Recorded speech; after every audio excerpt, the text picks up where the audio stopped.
Você sabe exatamente o que precisa fazer.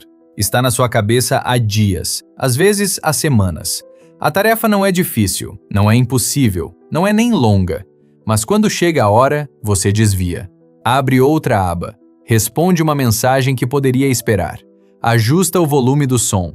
Faz qualquer coisa menos aquilo. E no final do dia, a mesma sensação. Frustração. De novo. Por que isso acontece, se você quer fazer? A resposta mais comum é falta de disciplina, preguiça, falta de foco. Mas se fosse só isso, por que o corpo trava especificamente quando a tarefa importa? Por que você consegue assistir a 3 episódios seguidos de uma série, mas não consegue abrir um documento de trabalho? Por que a procrastinação não é igualmente distribuída? Ela ataca exatamente o que você sabe que deveria estar fazendo. A verdade é que procrastinação deixou de ser um problema de caráter. Ela virou um sintoma corporal. E até o final deste vídeo, você vai entender por que o corpo moderno responde com paralisia quando você tenta agir e o que muda quando você trata a procrastinação como sinal, não como falha. Vamos começar pelo lugar onde todo mundo erra, a leitura moral da procrastinação. Se você procrastina, você é preguiçoso. Se você adia, você é indisciplinado. Se você não executa, você não quer o suficiente. Essa leitura está em todo lugar. Autoajuda, coach, até no seu diálogo interno. E ela cria um ciclo perverso. Você procrastina, sente culpa, julga o próprio caráter, fica mais tenso, procrastina mais. Porque culpa não gera ação. Culpa gera paralisia defensiva. Mas aqui está o problema dessa leitura. Ela ignora completamente o que está acontecendo dentro do corpo. Procrastinação não é ausência de vontade. É conflito entre sistemas. Você tem a intenção consciente de agir, córtex pré-frontal, planejamento, racionalidade. Mas o corpo detecta algo, estresse acumulado, ameaça cognitiva, sobrecarga de estímulos, e ativa uma resposta de evitação.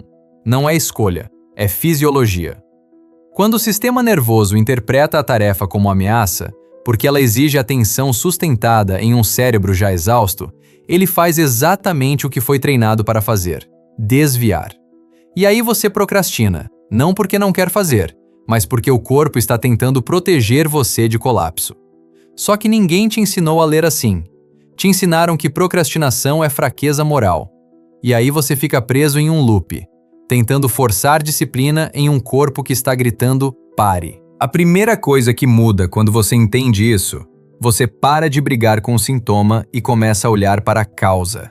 Agora vamos traduzir o que está acontecendo. Quando você procrastina, 3 sistemas do corpo estão em conflito. Primeiro, o sistema de recompensa, dopamina. Dopamina não é felicidade, é motivação antecipatória. É o que faz você querer agir. Mas dopamina precisa de 2 ingredientes para funcionar: previsibilidade de recompensa e energia disponível. Quando você está sobrecarregado, estressado ou exausto, a dopamina desaba. E sem dopamina, você não sente vontade, mesmo sabendo racionalmente que deveria agir.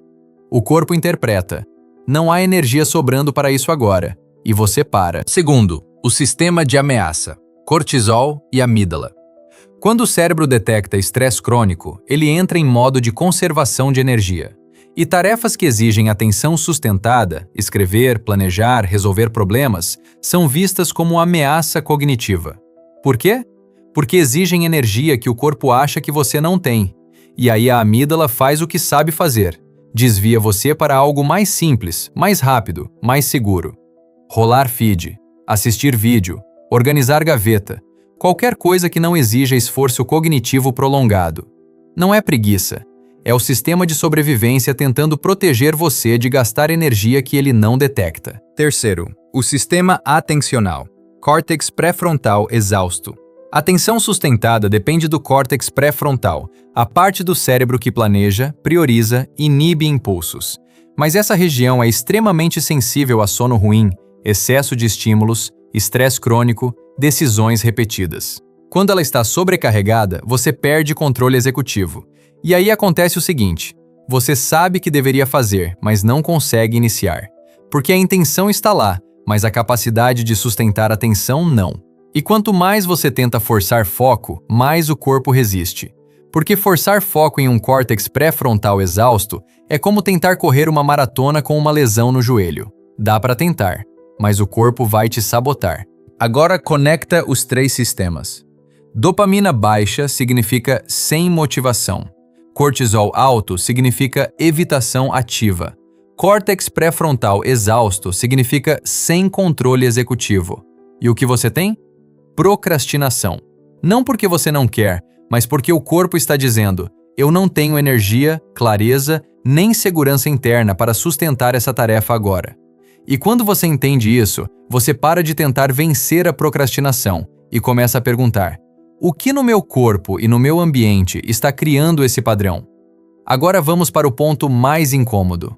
O ambiente moderno não só permite procrastinação, ele treina você para procrastinar. Vamos detalhar. Primeiro, excesso de estímulo treina a recompensa rápida. Você acorda, pega o celular. Antes de sair da cama, você já consumiu 10 notificações, 5 manchetes de notícias, 20 stories no Instagram, 3 vídeos curtos no feed. Cada um desses estímulos entrega um pico de dopamina pequeno, mas imediato. E o cérebro aprende: recompensa está aqui, agora, sem esforço. Agora tenta sentar para escrever um relatório. Sem feedback imediato, sem pico de dopamina rápido, sem recompensa visível nos primeiros 5 minutos. E o cérebro, acostumado com recompensa instantânea, rejeita. Não porque a tarefa é difícil, mas porque ela exige atenção sem recompensa imediata. E você procrastina.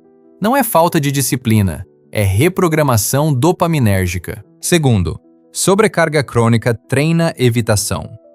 Você tem 15 abas abertas no navegador, 7 conversas pausadas no WhatsApp, uma lista de tarefas com 12 itens, e crescendo. 3 compromissos essa semana que você ainda não confirmou. E no meio disso, alguém te pede para fazer mais uma coisa. O que acontece no corpo? Sobrecarga cognitiva. E quando o cérebro detecta sobrecarga sem clareza de prioridade, ele entra em modo de paralisia defensiva. Porque executar qualquer tarefa nesse estado parece arriscar colapso. E aí você desvia. Não porque não quer fazer, mas porque o corpo está tentando evitar o que ele lê como ameaça de esgotamento.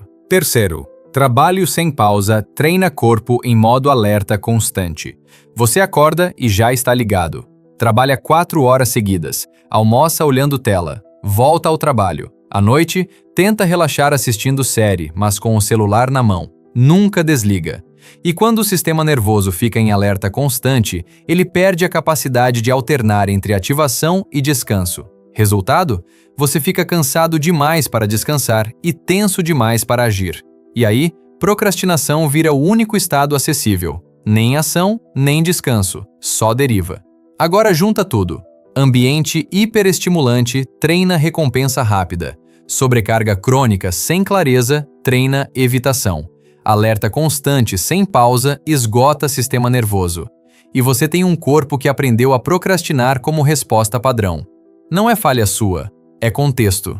E quando você entende isso, a pergunta muda de por que eu sou tão indisciplinado para o que no meu ambiente está treinando meu corpo a evitar. Como você sabe se a procrastinação já virou resposta corporal e não só falta de vontade pontual? Aqui estão os sinais. Primeiro, você procrastina mesmo quando quer fazer. A tarefa é importante para você, você sabe disso, você planejou fazer, mas quando chega a hora, trava. E você sente resistência física, como se o corpo recusasse. Isso não é preguiça, é sistema nervoso em modo de evitação. Segundo, você procrastina mais em tarefas que importam. Tarefas triviais? Você faz. Mas tarefas que exigem atenção profunda, decisão, ou que têm consequência emocional, trabalho importante, conversa difícil, projeto pessoal, você adia. Por quê? Porque o corpo detecta risco cognitivo ou emocional nessas tarefas e ativa a evitação. Terceiro, você sente culpa depois, mas não consegue agir diferente no dia seguinte. Você procrastina, sente culpa, promete que amanhã vai ser diferente, e amanhã você procrastina de novo. Não porque você não se importa, mas porque a culpa não muda o padrão fisiológico. Você continua sobrecarregado, com dopamina baixa, córtex pré-frontal exausto e o corpo repete a mesma resposta. Quarto, você compensa a procrastinação com mais estímulo e piora o ciclo.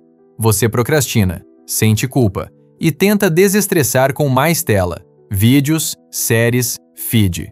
E aí você treina ainda mais o cérebro a buscar recompensa rápida, tornando tarefas lentas ainda menos atraentes.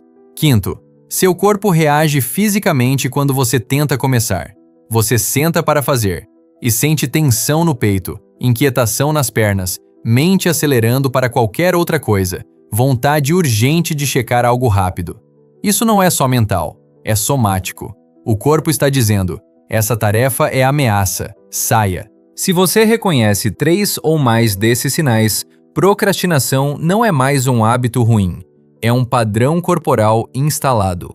E tratar como falta de disciplina só piora o ciclo. Quando você para de tratar procrastinação como falha moral e começa a tratá-la como sintoma corporal, 3 coisas mudam. Primeiro, você para de forçar disciplina e começa a ajustar variáveis. Em vez de preciso ter mais força de vontade, você pergunta: dormi o suficiente? Estou sobrecarregado de decisões? Quanto estímulo rápido consumi hoje? Estou tentando trabalhar em alerta crônico? E aí você ajusta ambiente, rotina e estímulos, em vez de tentar vencer o corpo na base da força. Segundo, você trata a tarefa como variável, não como teste moral. Em vez de vou sentar e forçar até conseguir, você pergunta: essa tarefa está clara o suficiente? Ela está grande demais para o meu estado atual? Posso reduzir para 10 minutos sem pressão de finalizar? E aí você ajusta a tarefa ao estado real do corpo, em vez de esperar que o corpo se ajuste à tarefa. Terceiro, você cria condições para a ação, em vez de esperar vontade. Motivação não vem antes, ela vem durante. Então, em vez de esperar sentir vontade, você cria ritual de início. Remove estímulo competitivo, celular fora, notificações desligadas. Define tempo fixo e curto, 15 minutos, sem expectativa de terminar. Foca em começar, não em entregar. E muitas vezes, depois de 5 minutos sem resistência, o corpo relaxa e você continua. Não porque você venceu a preguiça, mas porque você parou de acionar o sistema de ameaça. Exemplo prático de mudança. Antes, preciso terminar esse relatório hoje, vou forçar foco. Procrastina 3 horas, sente culpa, faz as pressas no final. Depois, meu corpo está em evitação, vou ajustar. Remove distração, define timer de 20 minutos, começa sem expectativa, corpo relaxa, tarefa flui. A diferença? No primeiro caso, você luta contra o sintoma. No segundo, você ajusta a causa. E quando você entende que procrastinação não é você, é resposta fisiológica, você sai do ciclo de culpa e entra no ciclo de ajuste. Procrastinação não virou epidemia porque todo mundo ficou preguiçoso. Ela virou epidemia porque o corpo humano não foi feito para funcionar em alerta constante, com estímulo infinito, sem clareza de prioridade e sem pausa real. E quando você vive nesse contexto, o corpo faz o que sabe fazer, evita. Mas evitação não é falha, é sinal. Sinal de que algo no seu ambiente, na sua rotina, no seu nível de estímulo ou no seu estado fisiológico está pedindo ajuste. E quando você para de tratar procrastinação como defeito de caráter e começa a tratá-la como sintoma corporal, você sai do ciclo de culpa e entra no ciclo de clareza. Você não precisa vencer seu corpo. Você precisa entender o que ele está tentando te dizer. E quando você faz isso, procrastinação deixa de ser inimigo e vira dado.